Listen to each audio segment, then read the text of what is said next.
Bienvenue dans ce premier podcast de la matinée. On est très content d'être ici. On va commencer par remercier le festival Biz Buzz de nous permettre de vous proposer ce podcast. Merci également à Gestion et Stratégie de nous mettre à disposition cette très belle salle. Je suis Nicolas, j'ai une agence de communication qui s'appelle Hybrid Concept. Et aujourd'hui, je suis très bien accueilli, très bien accompagné. On a Visouda, comment ça va ? Ça va très bien, Nicolas. Bonjour à tous, bonjour à toutes. Alors Visouda, tu es expert dans le digital et l'IA pour les entreprises, c'est bien ça ? C'est ça, ça fait 12 ans que je suis experte en digital learning plus particulièrement. J'accompagne, j'ai une agence en fait qui est une agence marketing spécialement dédiée aux professionnels de la formation.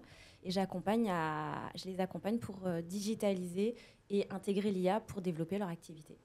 Ok, très bien, on aura l'occasion d'en reparler. À ma droite, un invité, Michael Beck, tu es cofondateur de Alzamind. Oui, c'est ça. Donc, cofondateur, et moi, je m'occupe de tout ce qui est recherche sur les technologies hybrides et en intelligence artificielle. Ok. Et tu as aussi créé une solution qui s'appelle Wonder George. Voilà, ouais, ça, c'est un applicatif qui est destiné aux petites entreprises, qui leur permet, en vraiment quelques clics et 2 phrases, d'avoir quelque chose qui s'occupe de tout leur marketing automatiquement. Ok, bah on va également pouvoir en reparler. Et donc, on a choisi de vous proposer un format de podcast qui peut être à la fois audio et vidéo. Là, l'objectif, c'était de faire un podcast surtout vidéo pour vous montrer comment est-ce qu'on peut installer un studio de podcast. Alors là, on est plutôt sur un setup qui est haut de gamme avec 3 caméras, 3 micros, 3 intervenants. Ce podcast, il est organisé par Niels du Grub, donc il est cofondateur du Grub. Donc Niels est à la technique derrière, avec toute son équipe. Donc le Grub, c'est un espace de coworking spécialisé dans l'audiovisuel.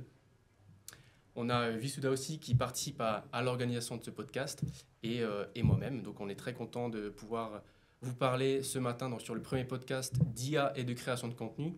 Je pense qu'avec vous deux, on va avoir pas mal d'informations pertinentes sur l'IA et j'espère qu'on va aussi pouvoir vous donner un petit peu de valeur. C'est l'objectif de ce podcast. Donc si vous êtes prêts, on peut commencer quand tu veux. à envoyer de l'IA. Alors moi, c'est vrai que j'utilise un petit peu l'IA dans mon agence. Je pense pas du tout comme vous l'utilisez. Moi, c'est beaucoup plus basique. Vous avez des outils. Toi, tu travailles quasiment que avec l'IA, si je ne me trompe pas. Comment est-ce que l'IA est rentrée dans votre vie ? Vous vous êtes dit, tiens, l'IA, c'est génial, j'ai envie de travailler au quotidien, toujours avec. Ouais, c'était un peu accidentel, j'ai envie de dire. Pour moi, ça a commencé en 1982, donc c'était pas hier.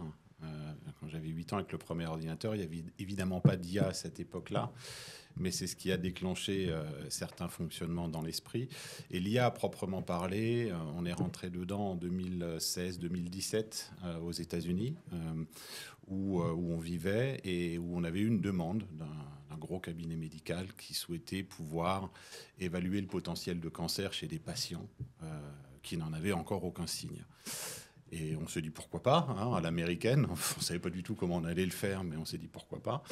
Et on a travaillé là-dessus. On a réussi à sortir un petit outil qui leur permettait de prédire à 97% si quelqu'un allait déclencher un cancer à partir de tout un tas de nuages de données médicales. Donc c'est un peu comme ça qu'on est rentré dedans. Et donc au fil des années et puis des demandes clients, on s'est de plus en plus orienté là-dessus parce que c'est un excellent outil de destruction des coûts. Okay. Donc nous, c'est comme ça qu'on l'aborde, c'est de voir comment pour une entreprise, on peut réduire drastiquement leurs coûts, augmenter la productivité des gens et donc forcément les rendre plus concurrentiels, plus compétitifs sur le marché et avec des meilleures marges. Ok, donc à l'époque, on pouvait déjà parler d'IA ? Oui, l'IA, c'est vieux. Le terme d'intelligence artificielle, c'était bien avant que je sois né, moi. Donc, c'est pas des choses nouvelles. C'est nouveau pour le grand public parce que ChatGPT, maintenant, a fait un buzz et puis que tout le monde commence à s'en servir. Mais en réalité, ces technologies, elles datent un petit peu. Ce que ça fait, par contre, aujourd'hui, c'est extraordinaire. Grâce à l'engouement du grand public, y a de l'argent qui arrive de partout, ce qui permet à ces entreprises de développer des modèles qui sont vraiment bluffants. On a l'impression que ChatGPT pense. Et en soi, c'est extraordinaire. Il pense pour nous. Mais il ne pense pas. Du tout. Je veux dire, ni pour toi, ni pour lui-même, d'ailleurs. mais il ne pense pas. C'est un excellent outil statistique, quoi. Ok. Et de ton côté, du coup, comment est-ce que l'IA est rentrée dans ta vie ? Moi, il est rentré dans ma vie. C'est un peu l'évolution logique parce que ça fait 12 ans que je fais du digital learning. Donc, j'accompagne les entreprises à développer des stratégies, des offres de formation ou tout ce qui tourne autour du digital quand ils organisent de formation ou services formation. Et en fait, dans mon quotidien, tu as toujours de la veille, en fait, des outils. Ça fait 12 ans que je fais ça. Et à un moment donné, quand tu veux optimiser la production de tes contenus e-learning, quand tu veux optimiser aussi les stratégies pour tes clients, tu vas toujours faire de la veille sur les outils. Et puis, il y a 4 ans, à peu près, je suis rentrée dedans parce que toujours à chercher, à s'optimiser des nouvelles solutions, tout ça.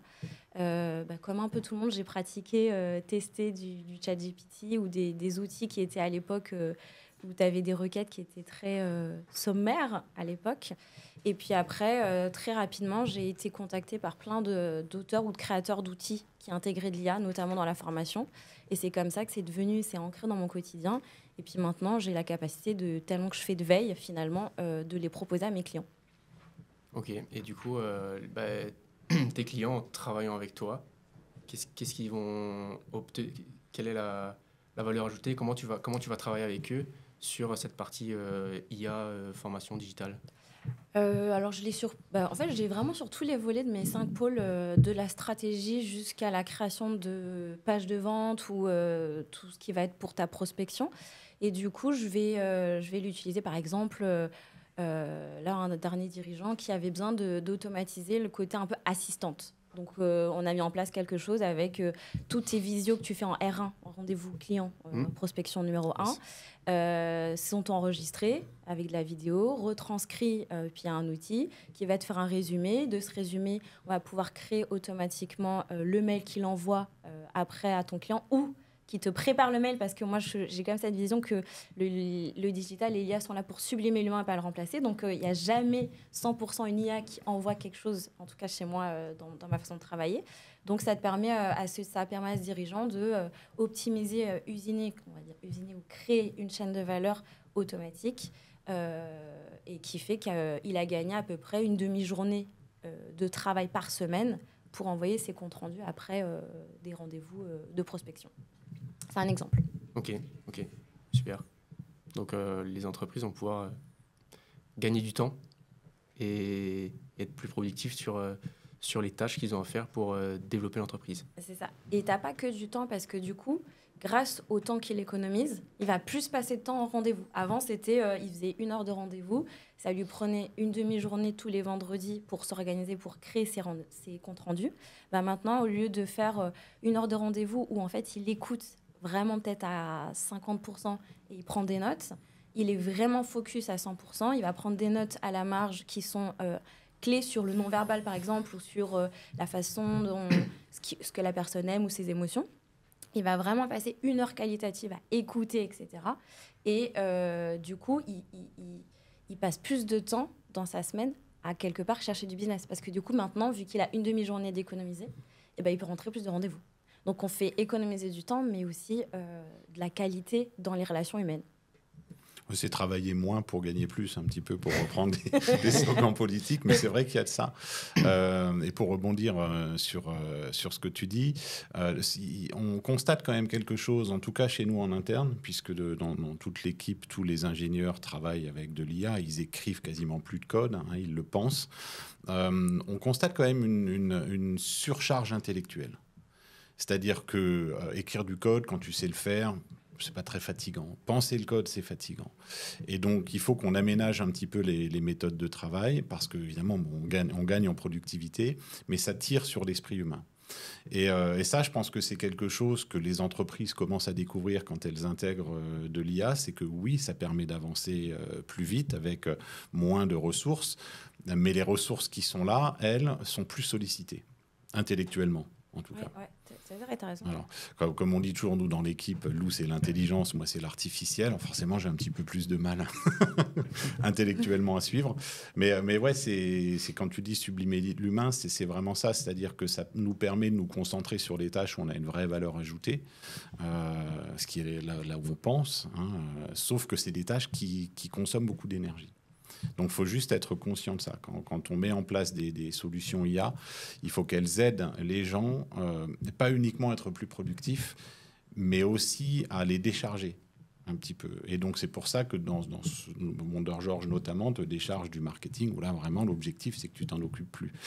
Et on voit que dans la clientèle Wonder George, on a des gens qui sont sur leur interface Wonder George tous les jours. Alors que le principe même de Wonder George, c'est que tu lui expliques ce que tu fais, il te pond un site en 2 minutes, il te fait ensuite tes blogs, tes posts pour les réseaux sociaux automatiquement tout le temps, donc tu n'y touches plus, tu le laisses faire. Et on a encore cette habitude de micromanagement qui fait que certaines personnes ont tendance à venir beaucoup intervenir, alors qu'en fait, ce n'est pas du tout pertinent.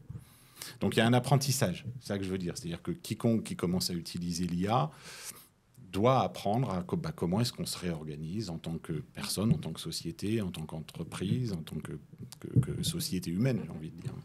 Et c'est là que ça change, c'est là que le changement est le plus important.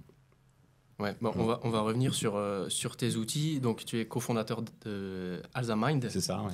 Alors, j'ai noté la description. C'est une plateforme révolutionnaire alimentée par une IA de pointe conçue pour offrir une compréhension approfondie et précise de la personnalité humaine. Ouais, alors Alzamind, c'est une partie de ce qu'on fait. Wonder George, c'est un produit qui est opérationnel, fonctionnel pour les entreprises.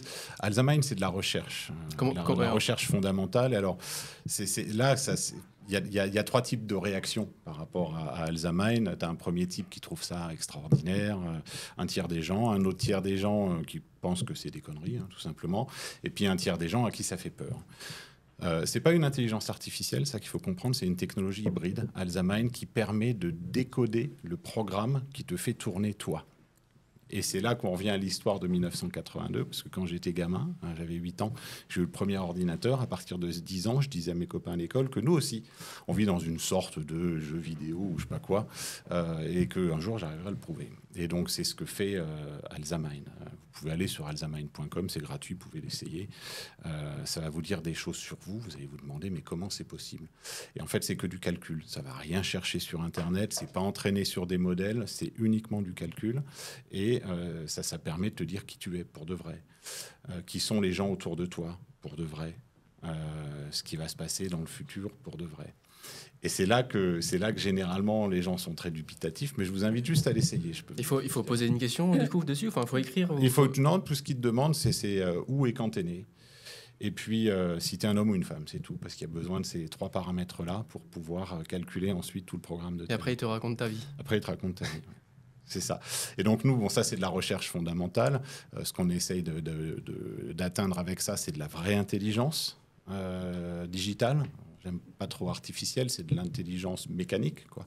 De pouvoir reproduire la façon dont pense un cerveau. Et on est parti du principe que pour réussir à le faire, il faut déjà savoir lire comment fonctionne une vie, comment fonctionne une personne. Une fois qu'on sait lire, on peut commencer à apprendre à l'écrire. Donc ça, on n'y est pas, clairement. Il y a beaucoup de travail de recherche encore là-dessus, mais on arrivera à l'horizon 5 à 10 ans à sortir des machines qui pensent pour de vrai. ChatGPT ne pense pas, encore une fois. C'est extra ce que ça fait, mais ça ne pense pas.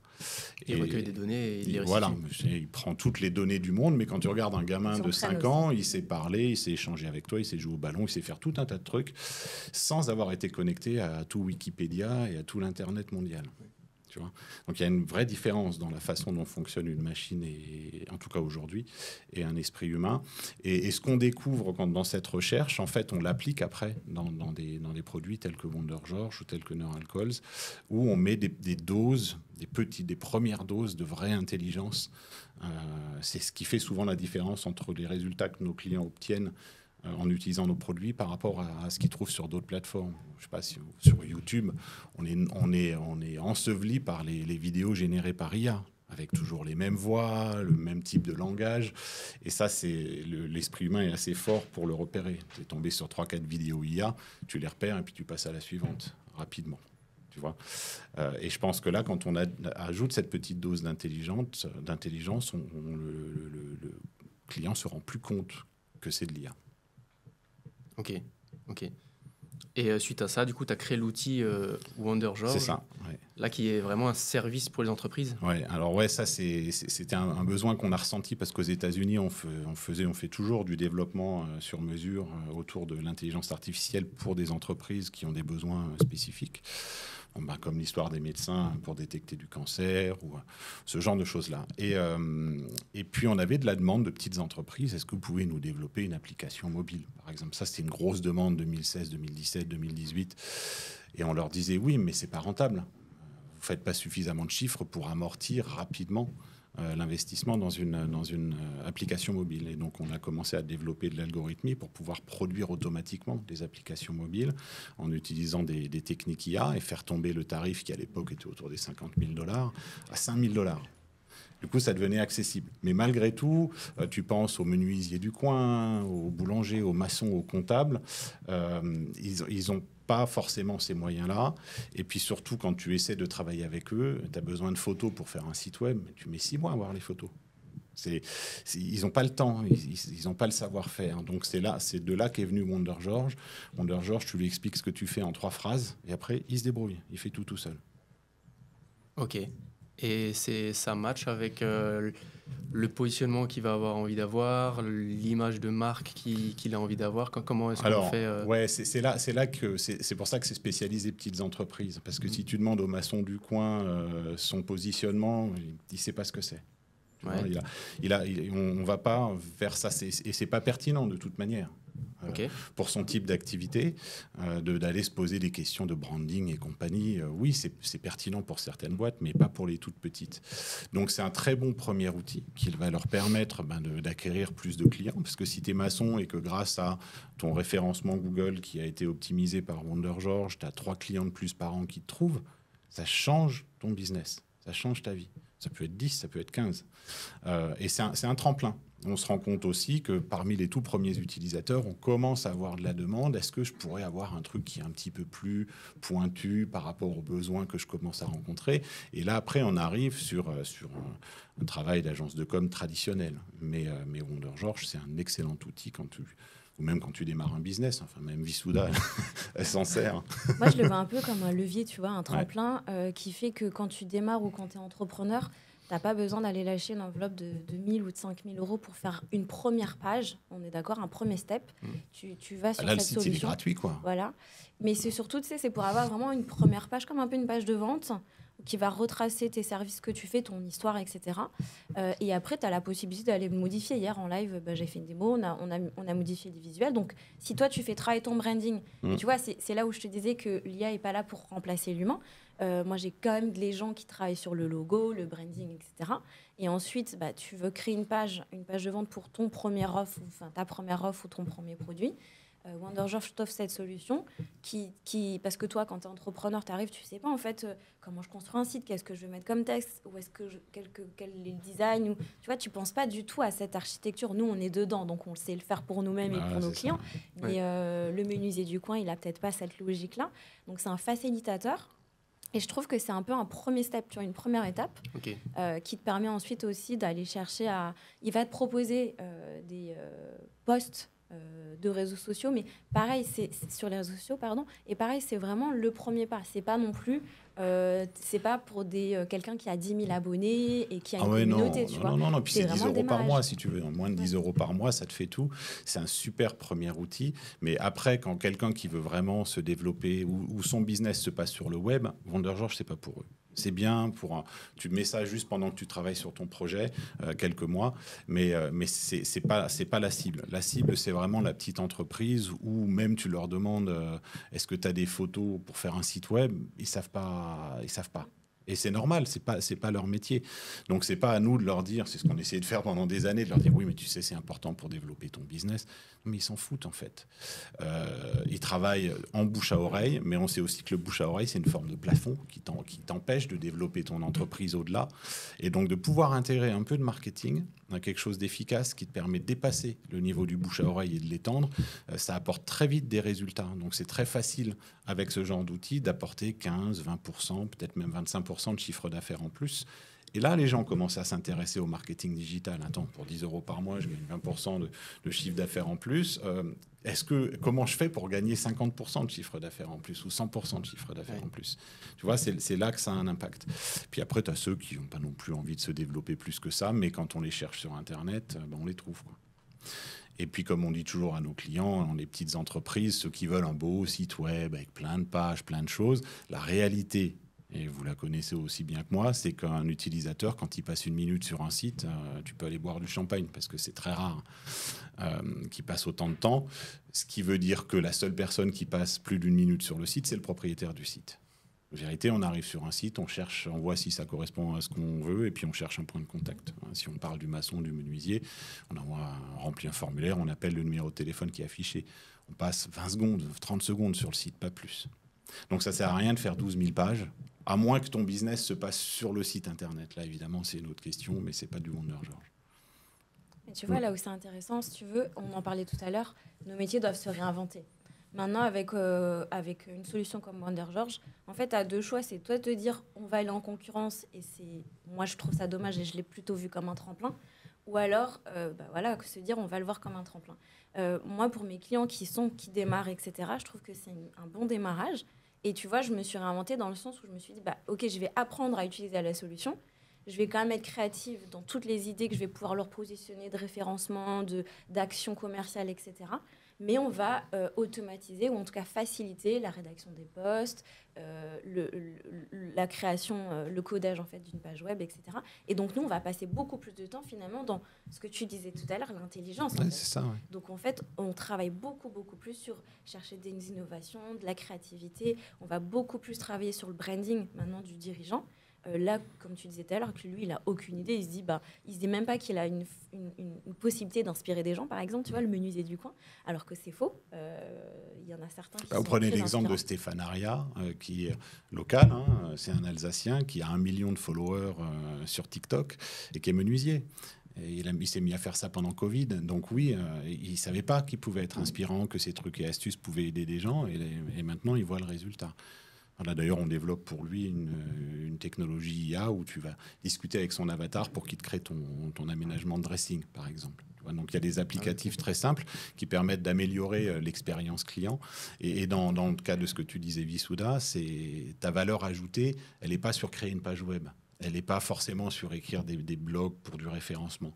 Mais de commencer à écrire du contenu plus pointu, qu'on poste sur Medium, etc., là, oui, là, il y a de la valeur ajoutée à ce que tu fais, tu vois. Et donc, c'est pour ça, là, c'est un outil tremplin, exactement comme tu dis. Et nous on s'en sert en interne. Quand on travaille sur un nouveau projet, on ne se casse même plus la tête à créer un site web nous-mêmes, à réfléchir au site web. On met chrono, dans 10 minutes, tout est en ligne. Et puis, 10 minutes plus tard, tout est en ligne. Voilà. C'est dingue. Hein. C'est facile. C'est dingue. Si on essaie de faire un peu le lien avec la création de contenu, alors avec tout le panel d'outils qui est disponible sur Internet, comment est-ce que, si maintenant, demain, je veux démarrer sur LinkedIn, je veux démarrer sur Instagram la création de contenu, quels outils j'ai à ma dispo? Moi, sur un démarrage, en tout cas sur, si tu veux, l'intégration de l'IA dans ton quotidien, c'est un peu comme quand on commence à utiliser un logiciel. Il y a toujours un niveau, pour moi, débutant, intermédiaire, avancé, et on va dire expert plus plus. L'expert plus plus, aujourd'hui, il est là, tu vois. C'est plutôt quelqu'un comme Mickaël. Mais si tu veux chercher à intégrer au quotidien, il faut d'abord commencer, soit tu dis, il y a des outils sur le marché, et puis je vais les tester, etc. La deuxième marche, c'est plutôt d'aller apprendre l'art de prompter. Donc, comment tu vas donner à ChatGPT une bonne commande pour sortir ton prompt. Mais là, on est vraiment quand même dans un niveau où il faut se former. Parce qu'aujourd'hui, on ne le sait pas. Mais quand on fait un test de prompt et qu'on met juste 5 lignes à ChatGPT, derrière, on consomme quand même à peu près 2 litres d'eau. Donc, c'est pas négligeable. Et il y a un côté aussi éthique, c'est-à-dire que plein de gens ignorent que quand en fait tu te prends en selfie dans une application qui ensuite va, te mettre un beau corps ou des choses comme ça, ou enlever le fond derrière toi, en fait, tu envoies ton visage dans des données. Et donc, toutes les IA qui sont connectées à ChatGPT, après, peuvent la réutiliser, ton image. Et c'est pareil pour les noms. Donc, il y a aussi un côté, quand l'art de prompter, en fait, le prompt, ça ne s'improvise pas. Il y a des règles à respecter. Donc, pour répondre à ta question, sur le niveau 1, qui est comment tu vas démarrer, moi, la méthode que je donne à mes clients, elle est en 5 étapes. La première, c'est déjà, quand tu veux créer du contenu, quelles sont les tâches chronophages que tu n'aimes pas faire. Parce qu'il y en a qui adorent écrire, il y en a qui n'aiment pas du tout, il y en a qui adorent créer des visuels, il y en a qui n'aiment pas du tout. Déjà, d'identifier ça. Ensuite, en 2, c'est de te dire, OK, qu'est-ce que je suis capable et en capacité de déléguer dans mon environnement. Après, c'est vraiment la proportion de qu'est-ce que tu es capable d'investir en argent et si en temps pour automatiser, déléguer tout ça. Et là, c'est là où on va venir se dire, est-ce que je vais utiliser plutôt des outils comme WonderGeorge ou est-ce que je vais me dire, je vais apprendre à prompter dans ChatGPT, Mistral, tous les outils qui sont sur le marché. Donc ça, c'est vraiment 2 stratégies différentes. Puis après, tu as les 2 derniers steps pour moi sur l'intégration de l'IA dans la création de contenu ou même dans ton quotidien. Il faut te demander aussi, est-ce que ça va être un retour d'investissement pour moi quand même? Et aussi, est-ce que je suis prêt à investir, tu sais ce que je te disais, en temps et en argent dedans, parce que la plupart des applications, quand tu commences, tu as un pack gratuit, là, les Nota, TLDV qui font de la restitution de compte rendu, par exemple après une visio, là dont je te parlais tout à l'heure, mais la version gratuite, elle ne te permet pas de tout faire. Donc, à un moment donné, il y a une version payante à aller chercher. Donc, derrière ça, quand tu veux utiliser l'IA, c'est un peu comme tout domaine, ou en tout cas spécificité dans une entreprise, comme un service à part d'une entreprise presque, où il y a un retour sur investissement quand même à aller chercher. Ça ne sert à rien, pour moi, ma vision, ça ne sert à rien de faire et tester des prompts pendant 2-3 jours, si derrière ça, tu ne mets pas en place quelque chose derrière qui va te faire gagner 2 à 3 fois plus que tu as déjà dépensé 2 jours, tu vois. Sinon, ça ne sert à rien. Si l'IA n'est pas là pour te faire gagner soit du temps, soit de l'argent, soit en crédibilité ou en créativité, c'est que l'usage, il n'est pas bon. Et du coup, aujourd'hui, moi, je conseille à tout le monde de se faire quand même accompagner parce que c'est quelque chose qui est en train de prendre un peu plus. Et sauf si vous avez envie de vous épuiser à tester et à recommencer, etc., y en a qui sont comme ça, hein. Il y a des apprenants qui sont comme ça. Mais quand tu te fais accompagner par un expert qui peut t'apporter une stratégie, c'est là où tu vas avoir de la valeur, quoi. Oui, puis en termes d'outils, dans de la création, il y a un avantage aujourd'hui, c'est que tu as beaucoup de gens qui utilisent ChatGPT pour créer leur post sur LinkedIn, dont tu parlais tout à l'heure. Tu les repères. Oui. Et si tu commences à sortir des posts LinkedIn, tu finis rapidement par passer pour un con, en fait, si je peux me permettre. Hein. Mais ce que je trouve intéressant, c'est que dans cette ère où on a des posts super longs écrits par ChatGPT que plus personne lit, celui qui va faire un post court, même s'il y a des fautes dedans, à la rigueur, il y a presque de la valeur dans tes fautes de français ou des choses comme ça, parce qu'on sait que c'est authentique. Donc, pour ce qui est des utilisations de l'IA, évidemment que c'est très utile. On s'en sert dans de la relecture d'emails. Tu donnes l'email, tu dis corrige les fautes, hop, il corrige les fautes. Ça prend pas longtemps. Et utiliser ChatGPT, c'est pas si complexe que beaucoup de gens le disent. C'est juste qu'il faut. Non, mais en fait, c'est parce qu'il faut bien comprendre que quand tu fais pas une recherche Google quand tu vas sur ChatGPT, c'est pas la même chose. Tu expliques le résultat que tu veux, comme si tu l'expliquais à un gamin de 5 ans. À partir du moment où tu fais ça, tu as des résultats qui sont simples. Tu vois. Voici mon email, traduis-le en allemand courant. Voilà, et pas en allemand littéraire. Traduis-le en allemand courant, vous aurez une traduction en allemand courant de votre email. Les traductions de ton site sur WonderGeorge, quand tu actives les traductions, il peut traduire ton site dans n'importe quelle langue. Mais vraiment n'importe quelle langue. Eh ben, il utilise ses prompts, en fait. C'est-à-dire qu'il utilise derrière un modèle de langage, qui n'est pas ChatGPT en l'occurrence, mais qui va aller faire la traduction. Et nous, dans ce qu'on a mis comme prompt, c'est simplement traduire le contenu de cette page de manière culturelle. C'est-à-dire qu'on ne lui demande pas juste de faire une traduction mot à mot, parce qu'on n'explique pas les choses de la même manière en anglais qu'on le fait en français, ou en anglais américain qu'en anglais britannique. Et donc, on a besoin de rajouter cette petite couche culturelle qui fait que ça va passer, quoi. Alors, est-ce que c'est parfait? Non, c'est jamais parfait. Ceux qui cherchent la perfection, il ne faut surtout pas qu'ils touchent à de l'IA parce qu'ils ne la trouveront pas. Mais par contre, ça te fait gagner du temps. Et un abonnement à ChatGPT à $20 par mois, quand tu vois le temps que ça te fait gagner, pour moi, il n'y a pas photo. On a un peu ce tort, enfin moi je me rends compte depuis que je suis rentré en France, où le petit entrepreneur français, il n'aura pas de mal à acheter un iPhone à 1 500 €, mais aller mettre 20 € par mois dans ChatGPT, oh mais quand même c'est payant, moi je reste avec la version gratuite. Non, il y a un moment, les versions gratuites, elles sont là pour montrer ce que c'est capable de faire, et après on se dit, est-ce qu'avec 20 $ par mois, ça me fait gagner 3, 4, 5 heures de boulot, est-ce que ça vaut le coup? Évidemment que ça vaut le coup. La question, elle se pose même pas.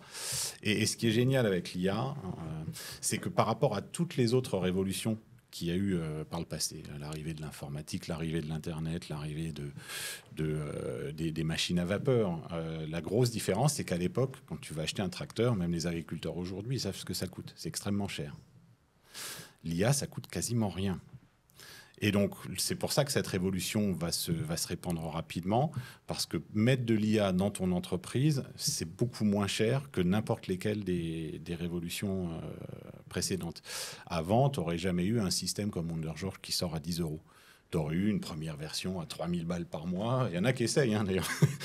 Et puis qui va te faire plein de choses automatiquement. La réalité, c'est que le coût d'exploitation derrière est extrêmement faible. Et ce que disait Sam Altman, le fondateur d'OpenAI, dans un de ses papiers, la loi Moore pour tout, c'est que l'impact que l'IA va avoir dans les années à venir, c'est qu'elle va faire chuter le prix d'absolument tout. Puisque derrière toute chose, le coût réel, c'est l'intervention humaine. Si on optimise l'intervention humaine, alors le prix de tout baisse. Ok. Mais tout. C'est-à-dire même normalement le prix de ta voiture. Donc en ce moment, ce qui se passe, c'est qu'ils augmentent surtout leur marge. Mais à un moment ou à un autre, ça va déclencher des baisses de prix partout. Ok. On parlait justement là tu parlais du fondateur d'OpenAI. J'ai entendu parler d'une super intelligence. C'est quoi vos avis par rapport à... Ça ne marchera pas. Est-ce que c'est de la com ou... C'est de la com. Et alors, je ne suis pas le seul à le dire. Vous demandez à tous les gens qui sont un peu sérieux dans ce domaine-là. Et je prendrai Yann Lequin, qui est un Français, qui est à la tête de l'intelligence artificielle pour Meta, Facebook. Lui-même qui dit que les modèles de langage ne sont absolument pas capables de super intelligence. Elle donne cette impression. Si tu veux. Puis l'Amérique, c'est quand même le pays des smoke and mirrors, donc les faux semblants. On en met plein la vue. Ça donne cette impression. Quand tu parles à ChatGPT, t'en as qui pensent qu'il parle à quelque chose, qui réfléchit. Mais la réalité, c'est que c'est pas capable de penser. Ce n'est pas créatif, ce n'est pas prospectif, ça ne fait que régurgiter de la donnée. Alors quand tu parles à quelqu'un qui n'est pas très intelligent, il fait la même chose, il régurgite de la donnée. Mais un humain qui sait vraiment penser, qui sait être créatif, lui, c'est pas ça qu'il fait. C'est-à-dire qu'il sait ce qui s'est passé dans le passé, il connaît l'histoire, il connaît son environnement, et il a une pensée créative qui est motivée par son point d'attention et qui va lui permettre de créer des choses nouvelles, comme Ford disait quand il a sorti son premier véhicule, que s'il écoutait ce que lui demandaient les gens, il aurait sorti des selles plus confortables pour les chevaux. Mais non, il a sorti l'automobile. ChatGPT n'est pas capable de sortir l'automobile. Dans ce contexte-là, sortira des selles peut-être plus confortables. Effectivement. Mais l'intelligence artificielle générale ne peut pas venir de modèles de langage. Vous pourrez regarder sur Internet, tout le monde le dit, tous ceux qui sont sérieux dans ce domaine-là. Il faut travailler différemment. Et je crois que c'était en 2016, j'ai assisté à une conférence sur l'IA à San Francisco. Et le type disait, il faut qu'on reparte d'une page blanche. Aujourd'hui, la façon dont on travaille sur l'IA, on n'arrivera jamais à l'intelligence artificielle générale. Quand tu vois l'énergie qu'il faut pour jouer aux échecs, la machine qui avait gagné, non pas aux échecs, au Go, la machine qui avait gagné au Go contre le jeune Coréen, avait besoin de, je crois que c'était 140 ou 440 kilowatts d'électricité par heure pour fonctionner, et elle ne sait jouer que au Go, elle ne sait pas faire la cuisine, elle ne sait rien faire d'autre. Alors que toi, ton cerveau humain, il consomme entre 12 et 20 watts. Et il est capable de faire la cuisine, de discuter, de raconter des blagues, de faire tout un tas d'autres choses. Donc on n'est évidemment pas du tout sur la bonne voie avec les modèles de langage, ce qui n'enlève rien à leur valeur et à ce que ça apporte à la société en général. Ok, et justement par rapport à ça c'est quoi pour vous l'avenir de l'IA? On a vu Tesla qui a sorti des robots humanoïdes, donc qui doivent intégrer sûrement de l'IA. Elle est où la limite et comment est-ce qu'on va travailler avec l'IA, avec certaines croyances limitantes, quand on se dit que l'IA va remplacer l'homme. Enfin, c'est un peu hardcore, mais... Il va sublimer, elle le dit très bien. Moi, oui, je suis d'accord. Il va sublimer, mais par contre, il va remplacer une grosse partie des tâches, ça c'est clair. Et la vraie problématique sociétale qu'on a aujourd'hui, c'est que cette évolution, elle est rapide. Et que dans peu de temps, tu auras un robot qui va venir tailler ta haie.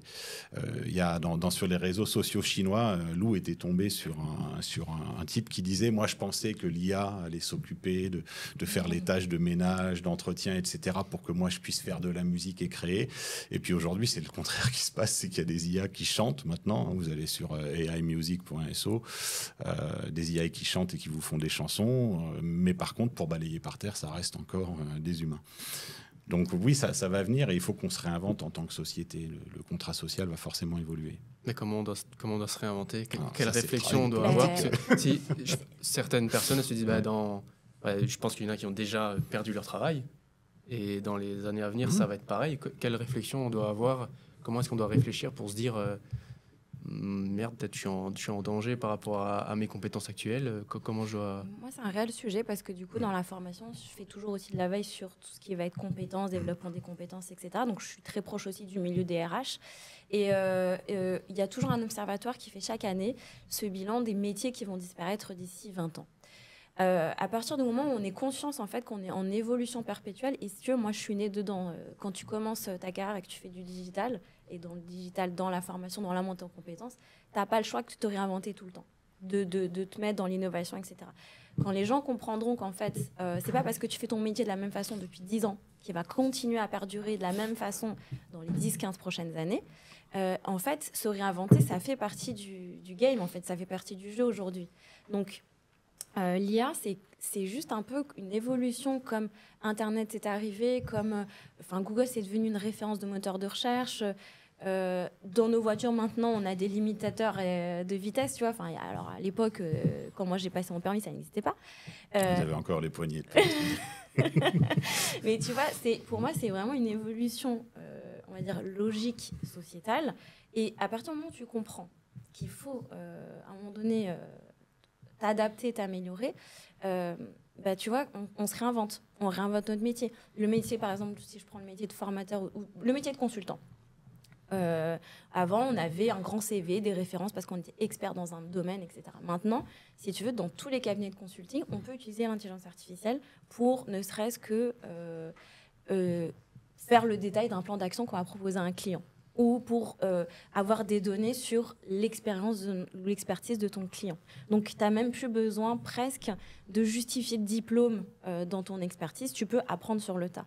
Mais si, en fait, derrière ça, toi, ton cerveau, tu ne l'entraînes pas pour aller chercher ce que l'IA ne peut pas t'apporter, c'est sûr qu'à un moment donné, la concurrence va arriver, etc. Il faut juste se réinventer sur se reposer toujours les bonnes questions.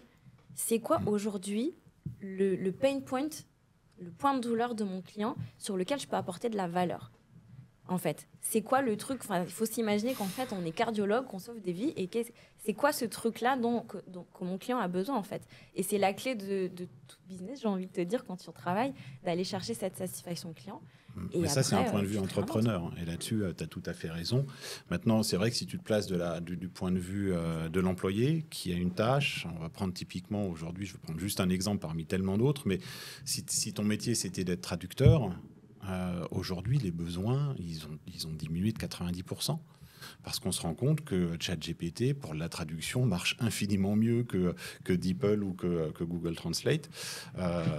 Et ça ne fait que s'améliorer. Si ton travail, c'est de rentrer de la donnée de fichiers Excel pour les mettre dans un autre logiciel, tu n'as plus de travail non plus, parce qu'aujourd'hui, nous, on le fait d'ailleurs pour un client de développer une IA qui fait ça, qui va aller lire tous ces fichiers Excel, tous ces PDF même. C'est des fichiers où la donnée n'est même pas organisée, c'est des PDF papier qui scannent, et ça va rentrer toutes les données dans leur système de gestion en rien de temps, tout en les traduisant.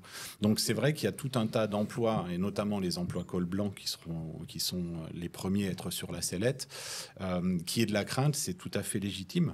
Moi, je pense que les gens aient peur. Ils ont raison d'avoir peur, mais la peur n'empêche pas le danger, ce qui veut dire qu'il faut aussi être capable de se réinventer à titre personnel, de retravailler sur quelles sont les nouvelles compétences dont on a besoin quand on libère du temps chez tellement de gens. Et en tant que société, d'imaginer, moi qui ai toujours été très opposé à la notion de revenu universel d'existence, c'est un vieux sujet. Aujourd'hui, la question se pose réellement. Je sais qu'OpenAI a fait un test parce qu'ils savent très bien où on va. Et aujourd'hui, c'est le sujet dont personne ne veut parler. Alors, tu n'as aucune entreprise qui veut discuter de ça, parce que ça ne se fait pas. Mais la réalité, c'est que oui, il y a un impact. Et cet impact n'est pas fondamentalement négatif. Mais si on reprend l'exemple de la traduction dont tu parles, tu vois, oui, tu as raison. La tâche de traduction, elle va pouvoir être automatisée, voire presque déléguée à 100% par IA. Mais tu peux te réinventer, tu peux dire aujourd'hui, regarde, en France, la plupart des gens, je suis désolée de le dire, mais on a un French accent. On parle avec un accent très French, tu vois. Et non, mais si tu veux, moi j'ai plusieurs clients qui m'ont dit mais tu connais. D'ailleurs, ça est arrivé cette semaine. Tu connais pas une IA qui pourrait me parler pour que je m'entraîne à parler et qui me corrige justement parce que j'ai pris du galon dans mon métier. Je dois parler avec des Italiens, des qui font ça.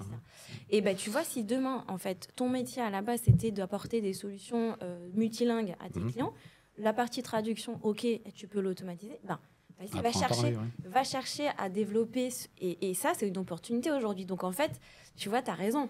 Les tâches vont être de moins en moins faites par les hommes. Mais tu as une évolution. Mais voilà. Donc, en fait, le côté, c'est bien parce que du coup, tu as le côté attention danger, puis moi, j'ai le côté ça va aller.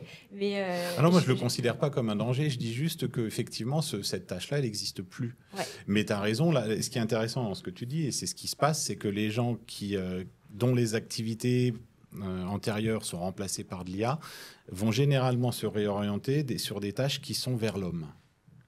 Parce que ça, c'est pas remplaçable. Et tu as des IA qui te corrigent ton accent. Moi, j'en ai testé. Ça marche pas. Clairement, quand on est arrivé à Los Angeles il y a 10 ans, moi, je voulais absolument ne pas avoir d'accent. Donc, j'ai cherché, puis à Los Angeles, c'est pratique, avec tout Hollywood, il y a des cours pour supprimer ton accent. Mais en fait, on m'a dit très vite, non, faut pas que tu le perdes, ton accent français, ça paraît intelligent. C'est vrai, ça fait le fait d'avoir, oui, aux États-Unis, le fait d'avoir, mais il est pas très fort, mais j'ai un accent français quand même. Ça te fait sound smart, quoi. T'as l'air intelligent quand tu parles avec cet accent-là. Britannique, ça marche aussi, allemand aussi, mexicain non. Donc ça dépend de l'accent qu'on a aux États-Unis. Mais tout ça pour dire que oui, effectivement, replacer l'humain dans la relation avec l'humain, ce qui au cours des 20 dernières années a clairement disparu. C'est-à-dire que tu as des caisses automatiques. Moi, je vais jamais dans une caisse automatique. J'aime bien l'échange avec le caissier ou la caissière. Et on va revenir plus vers ça. Faut voir que ce n'est pas parce que les choses évoluent dans un sens qu'elles finissent pas par évoluer dans l'autre sens. Tu as eu une grosse pression là, pendant une décennie pour aller vers des plateformes, les Amazon et compagnie, pour acheter des choses en ligne. Et puis quand on est rentré en France, moi, ce qui m'a frappé, c'était ce retour au commerce local qui n'existe pas du tout encore aux États-Unis. Mais ici, on commence à y revenir. Donc, il y a toujours un effet de balancier avec l'âge et les quelques cheveux blancs. Tu l'as vu dans ta vie. Donc, ce qui est bien, c'est que oui, ça va remplacer des emplois. Oui, ça va modifier fondamentalement l'économie, mais on ne va pas en ressortir plus malheureux. Et en se réinventant, on va se dire, putain, c'est vachement mieux comme ça. C'est mieux d'avoir la clim dans les voitures que quand moi j'étais gamin et qu'on cuisait dans les voitures en partant en vacances en été. Enfin, toutes les évolutions apportent quelque chose à l'humanité. Celle-ci en apportera aussi quelque chose à l'humanité. Ouais. Mais la clim, c'était la bienvenue parce que ça nous apportait là aussi, c'est beaucoup de choses. Mais alors que l'IA, il y a plus le pied sur le frein. Si tu fais tout faire par une IA, tu ne seras pas satisfait du résultat. Ouais. Quelqu'un qui est pointu me dira toujours, oui, moi j'écris des meilleurs articles de blog que Wonder George. Et c'est vrai, moi aussi j'écris des meilleurs articles de blog que Wonder George. Sauf que moi, il me faut 3 heures pour le faire. Wonder George, il faut quelques secondes. Et donc pour certaines applications, c'est bien. Pour d'autres, ça ne l'est pas forcément. Puis après, c'est un peu le juste équilibre, moi je trouve, entre le digital et l'humain. C'est pas parce qu'on utilise des outils digitaux et de l'IA que ça veut dire qu'on va faire que ça. Derrière, comme des humains. Ouais, déjà, le principe fondamental d'une IA aujourd'hui, c'est quoi ? C'est des machines qui ont été créées par les humains. On les entraîne, on leur donne du contenu. Elles s'entraînent comme nous, ce qu'on a fait quand on apprend à lire et à écrire. Et ensuite, elles restituent. Donc, sans les humains, les IA, les intelligences, elles n'existent pas. Pour moi, une intelligence artificielle, c'est plutôt une intelligence augmentée. Mais il faut juste trouver le juste équilibre en fait, entre ce qu'on a envie de digitaliser pour gagner du temps / de l'argent et toujours continuer à créer et générer l'humain. Tu vois, tu m'as posé la question tout à l'heure sur comment tu utilises l'IA pour la création de contenu. Et dans la création de contenu, même si ça te sert sur tes réseaux sociaux, il ne faut pas oublier les réseaux physiques. Si demain, en fait, tu veux être visible et montrer ta société, mais il faut sortir, il faut aller rencontrer l'humain, il faut aller parler à l'humain. Donc, c'est pas parce que nous, on est experts en IA ou en digital, peu importe, que ça veut dire qu'on fait pas de l'humain et ça veut dire qu'il n'y a pas d'humain derrière. Au contraire, il faut trouver le juste équilibre entre les deux pour que le digital valorise l'humain. Si justement tu n'es pas très à l'aise, prendre l'exemple des business meetings dont tu parlais, si tu n'es pas de nature à être très à l'aise d'aller dans un rendez-vous, dans une réunion où il y a 30, 40, 50 entrepreneurs, va demander à ChatGPT quelle est l'utilité d'aller là-dedans. Il va t'expliquer que ça te permet d'aller serrer des mains. Et puis ensuite, tu lui demandes mais comment est-ce que je peux le faire ? Et puis il va te donner des techniques toutes simples, de savoir quand tu vas dans une de ces réunions, l'objectif c'est de serrer autant de mains que possible et de prendre des rendez-vous individuels pour plus tard. Voilà. C'est pas d'aller discuter du temps qu'il fait pendant 20 minutes avec la même personne. Et c'est en ça que ça va t'aider. Ta création de contenu va te permettre de connaître, ou en tout cas d'apprendre et d'intégrer des méthodes dont tu n'avais pas connaissance et qu'une recherche Google ne te permettra pas forcément de trouver. Donc ces IA, c'est des très bons assistants, mais en génération pure de contenu écrit, s'il y a une chose à laquelle l'esprit humain est très fort, c'est à repérer les patterns. On les repère partout, tout le temps. Et on les repère maintenant dans du contenu qui est écrit par ChatGPT. Dans la structure des phrases, l'utilisation d'un certain type de vocabulaire, on le repère tout de suite. Donc moi, mon conseil, c'est n'utilisez pas sur LinkedIn des posts qui sont écrits comme ça par ChatGPT, à moins qu'effectivement vous l'ayez nourri d'exemples de la façon dont vous voulez que ce soit fait. Voilà. Mais à partir du moment où on lui donne des exemples et on dit voilà, ça c'est ma façon d'écrire, écris un post sur ce sujet avec ma façon d'écrire, là vous aurez les meilleurs résultats. Ou en lui donnant au moins la structure de ce que vous voulez raconter, et puis qu'ensuite il brode et puis qu'il fasse tout le rédactionnel, là vous aurez des bons résultats. Ouais, c'est un petit peu l'enjeu en fait d'utiliser dans la création de contenu pour la communication, c'est d'utiliser l'IA, mais de garder le côté humain c'est essentiel. Devant. C'est là-dessus que j'interviens beaucoup dans mon agence sur la création de contenu. Alors on n'utilise pas forcément énormément l'IA, on devrait. Mais c'est... Oui, je peux t'accompagner si tu veux. Y a pas de souci. On en discute, il n'y a pas de problème. Mais c'est transformer la stratégie de contenu pour qu'on mette à fond l'humain, parce qu'on a quand même, au niveau de... Pendant des années, enfin les quelques années, et surtout après Covid, on a voulu aller très vite, tout automatiser, et on a perdu peut-être un peu ce côté humain. Je pense que l'enjeu, justement, si on parle de la création de contenu avec l'IA, c'est d'avoir ces deux faciès qui fonctionnent très bien ensemble, l'humain et l'IA. Et alors, il nous reste quelques petites minutes, et justement, ça serait ma dernière question. Comment est-ce que demain, je travaille avec l'IA, mais je veux que dans ma communication, on garde vraiment le côté humain? Alors moi, concrètement, pour rebondir sur ce que tu disais sur LinkedIn, même si on va préparer donc déjà dans la préparation des campagnes sur les réseaux sociaux, nous, c'est 3 cerveaux. Hein. C'est deux personnes. J'ai quelqu'un qui est responsable du pôle marketing pour mes clients et on a une chargée de communication et marketing. Donc c'est quand même des humains qui réfléchissent à la campagne en lien avec le personal branding qu'on a travaillé. Donc déjà là, sur la création de contenu, on a quand même d'abord dans la stratégie, c'est quand même un cerveau humain. Ensuite, on va automatiser évidemment tout ce qui va être création de templates, ce qu'on appelle des templates, des modèles de posts en fonction de ce qui a été validé. Mais derrière, par exemple, moi, je conseille à mes clients, c'est quand même eux derrière qui répondent aux messages privés. Tu vois, tout ce qui va être relation humaine, moi, je le fais aussi. Hein, c'est-à-dire que c'est jamais une IA qui est en face de moi. D'ailleurs, il y en a beaucoup qui m'écrivent sur LinkedIn en me disant est-ce que tu es une IA ou pas ? Parce qu'ils se disent... ils savent plus. Ouais, ils savent plus. Donc non, c'est vraiment moi. Et c'était un peu, si tu veux...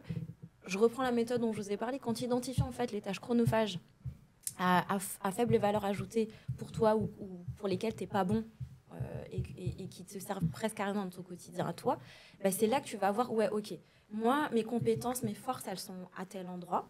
Tu vois, moi, moi, j'adore le côté relationnel, aller voir mes prospects, passer du temps avec eux. Et ben, je passe plus de temps maintenant dans mes rendez-vous commerciaux. Avant, je faisais une demi-heure, 3 quarts d'heure. Maintenant, j'ai l'habitude d'aller faire 1 heure, 1h30 et j'ai réduit mon cycle de vente. Au lieu de passer à 3-4 rendez-vous, je suis passée plutôt qu'à 2 avant signature, tu vois. Donc après, pour ce que je conseille, moi, aux personnes, c'est vraiment... Il faut identifier, en fait, en gros, tes forces, tes faiblesses, suivre la méthode dont je vous ai parlé tout à l'heure et bien avoir en tête que c'est pas parce que, sur les réseaux sociaux notamment, tu as l'algorithme. Personne ne maîtrise l'algorithme, il n'y a personne, même les plus grands influenceurs ne savent comment ça fonctionne, mais on sait que ça change. Donc, il faut se dire aussi que la gestion de contenu, elle est là, elle dépend d'un algorithme qui peut-être est géré par des IA d'ailleurs, on ne sait pas. Oui, il l'est, oui. Voilà, mais du coup, c'est quelque chose de très factuel dans le fonctionnement. Si on n'y apporte pas de l'humain derrière dans les vidéos qu'on produit, et ça c'est aussi une de tes expertises, on produit du contenu qui va révéler l'humain, on va dire. Si on n'est pas humain dans la façon de répondre aux gens, dans la façon d'écrire nos posts, même si l'algorithme fonctionne, ça ne fera pas signer derrière. Ça fera pas, on créera pas le lien avec la communauté. Ouais, tu créeras pas des machines automatiques à faire du pognon. Ça, c'est des vidéos qui te vendent ça sur YouTube, mais c'est pas vrai. Nous, on a en interne développé des robots avec IA qui postent pour nous sur les réseaux sociaux de manière à augmenter le nombre de followers, par exemple. Mais les posts qui marchent, c'est les posts qui sont authentiques. Donc, si j'ai un conseil à donner, c'est que utiliser de l'IA pour faire du volume et ensuite créer du contenu qui soit vraiment authentique. Ne soit pas artificialisé, il faut que je paraisse bien, non, soyez-vous. Parce que dans un monde où de plus en plus de choses sont automatisées et créées par des machines, plus on sera soi-même, plus on aura un impact. Et ça, c'est l'effet de levier humain où on nous amène à de plus en plus d'automatisation, de contenu écrit partout par des IA. Et ben, quand d'un coup, tu as quelqu'un qui vient puis qui va dire un gros mot, ou une blague ou un truc comme ça et qui sera vraiment elle ou lui-même, ce message aura une portée. Il sera plus partagé, il sera repéré par les algorithmes, comme tu le dis. Et ça fait toute la différence. Avec de l'automatisation, on est dans une période où l'automatisation permet encore d'avoir des résultats, mais ça ne va pas durer. C'est-à-dire que les algorithmes des plateformes telles que Twitter et compagnie ne vont plus présenter des contenus dont elles se rendent bien compte que ce n'est pas authentique. Et puis c'est assez facile de les repérer, même les nôtres. Voilà. Donc ouais, le conseil c'est ça, c'est soyez, et c'est pour ça ce que toi tu fais, c'est top, avoir un plateau, pouvoir venir créer du contenu authentique, de répondre réellement aux questions, de pas essayer de paraître bien. Si on veut plaire à tout le monde, on plaît à personne. Puis je finirai en utilisant toujours cet exemple. Quand on est arrivé aux États-Unis, c'est au moment où Trump a dit qu'il allait se présenter aux États-Unis pour la présidentielle. À Hollywood, tout le monde disait non, mais jamais il sera élu, Mike. J'ai dit si, il sera élu. Il a un très bon marketing. Pourquoi ? Parce qu'il antagonise. Donc c'est quelqu'un qui va antagoniser une partie de la population pour se faire défendre par l'autre partie. C'est là que tu gagnes du pouvoir. Donc en tant qu'entreprise, non, on n'est pas là pour donner du service à absolument tout le monde. On est là pour donner du service à certaines personnes qui apprécient ce qu'on fait et avec qui on apprécie de travailler. Et des entreprises qui réussissent sont toujours des entreprises qui font ça. Si tu essaies de plaire à tout le monde, tu plais à personne. Donc soyez authentiques. Voilà, un truc à retenir, c'est ça. Soyez-vous. Merci pour ces informations précieuses sur l'IA et la création de contenu. Alors, on a fait un podcast qui a duré environ 50 minutes et sur la thématique de la création de contenu. C'est un format qui est hyper pertinent, hyper tendance. Là, on avait donc 3 caméras. Une caméra qui avait un gros plan sur nous 3 en même temps. Et sur les côtés, on a des caméras qui peuvent focus chaque personne. Donc, c'est intéressant parce que, comme tu l'as dit, et c'est un petit peu la plus grosse valeur des podcasts, c'est l'authenticité. Et là, niveau humain, on ne peut pas beaucoup faire mieux. Oui, puis on ne peut pas se cacher derrière une IA quand on parle, quoi. C'est nous, c'est notre langage corporel. Exactement. Et c'est intéressant parce qu'on pourra faire un format long pour YouTube, par exemple, et ensuite on pourra faire des extractions de petits passages qui sont intéressants pour pouvoir faire des réels. Ça s'automatise d'ailleurs. Ça d'aller peut repérer dans un oui, contenu long les pépites et puis d'aller les découper. Pour l'instant, il n'y a pas d'IA. Pour l'instant, jusqu'à maintenant, il n'y a pas trop d'IA. Mais et ensuite. Mais si tu veux l'introduire, tu m'appelles. Ça existe. Ça existe. Donc là, on a une petite pause pendant 1 heure où on aura un atelier ouvert où vous allez pouvoir poser vos questions sur l'IA avec nos invités et également sur la technique de comment est-ce que je peux faire mon propre podcast. Et on se retrouve aussi dans 1 heure. Alors le planning a peut-être un peu changé. C'est 11h ou 11h30 pour un deuxième podcast sur la prospection et la vente. Voilà, merci beaucoup et puis merci merci à toi. Nico. Merci de nous avoir écoutés.